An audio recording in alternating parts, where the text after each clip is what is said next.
जरूर नमूद करेन आणि या मुलाखतीच्या निमित्ताने ती अशी मांडेन की ज्या वेळेला तुम्ही पायउतार झालात आणि त्याच्यानंतर पक्षाची जबाबदारी सांभाळत होतात त्यावेळेला मी पाहिलंय की अशोकराव पदरमोड करून पक्षासाठी काम करत होते आणि तुमच्या नंतर ज्यांना मुख्यमंत्रीपद लाभलं त्यांच्याकडून त्यावेळेला पक्षाला मदत होत नव्हती। हा जो काही पक्षाच्या प्रती एक प्रकारे आपलं ऋण चुकवण्याचा प्रकार होता तो तुमच्याकडून झाला, इतरांकडून का नाही झाला? मी पृथ्वीराज चव्हाणांबद्दल थेट विचारेन, तुम्हाला नाव घ्यायचंय की नाही तुम्ही ठरवा।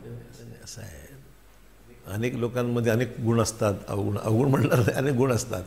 त्यामुळे आता त्यांचं वर्किंग स्टाईल, माझी वर्किंग स्टाईल कदाचित त्यांना ती आवडत असेल तो भाग वेगळा, त्यातून त्यांना कदाचित यश मिळत असेल तो भाग वेगळा। माझी एक विशिष्ट कार्यपद्धती होती, मला लोकात राहायला आवडतं, मला कार्यकर्त्यांना भेटायला आवडतं, त्यांचं मत समजून घ्यायला आवडतं, त्यांना मान सन्मान देण्याची माझी प्रवृत्ती आहे। कुठल्याही कार्यकर्त्याचा अपमान कधी करत नाही, उलट कार्यकर्ते घडवतो, ती माझ्यावर राहतील न राहतील असा विचार कधी करत नाही। अनेक लोक माझ्याकडे आले, तयार झाले, सोडून गेले। मी काय म्हणलं माझा कारखानाच आहे म्हटलं। मी लोक निर्माण करण्याचा, कार्यकर्ते निर्माण करण्याचा माझा कारखाना आहे। ती लोक राहिले माझ्याकडे, स्वागत आहे, नाही राहिले तरी माझी हरकत नाही, wish them all the best. तर माझी कार्यपद्धती जी आहे ती आहे आणि त्या कार्यपद्धतीमध्ये मला अनेक मित्र भेटले, अनेक सहकारी भेटले, ते आज कुठे जरी असले ते मला प्रेम करतात। ही माझी जमेची बाजू आहे।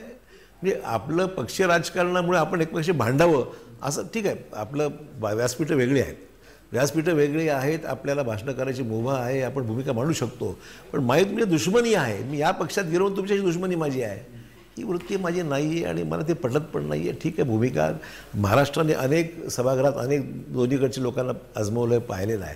मी तो कालावधी फार जवळून पाहिला आहे, माझे वडील तिथे सभागृहात असताना दोन्हीकडची बाजू मी पाहिलेली आहे।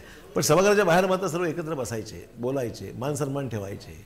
आता ते सर्व संपलेलं आहे। आता जबाबदार कोण? कारण काँग्रेस म्हणतं हे सगळं मोदींनी संपवलं म्हणून। बदललेल्या राजकीय परिस्थितीचा हा दुष्परिणाम आहे।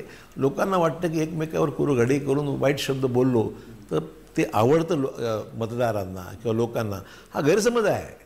अजिबात आवडतं लोकांना। तुम्ही तुमची बाजू मांडा, दुसऱ्या शिव्या घाला, कोणी असो, ते लोकांना पटत नाही आहे, मताचा मी आहे। आणि माझ्या कार्यपद्धतीमध्ये मी करतोय, आय हॅव अर्न गुडविल। आणि माझे मित्र सर्व पक्षामध्ये जरी असले, ज्या पक्षात मी गेलो तिथं there is no compromise on that. मी ज्या पक्षात आहे त्या पक्षाच्या कार्यपद्धतीमध्ये स्वतःला झोकून देऊन मी काम करेन। व्यक्तिगत संबंध मात्र निश्चित सगळ्यांचे आहेत, राहतील, आणि त्यात कुठे दुश्मनी करा कोणाशी ही भूमिकाच माझी नाही।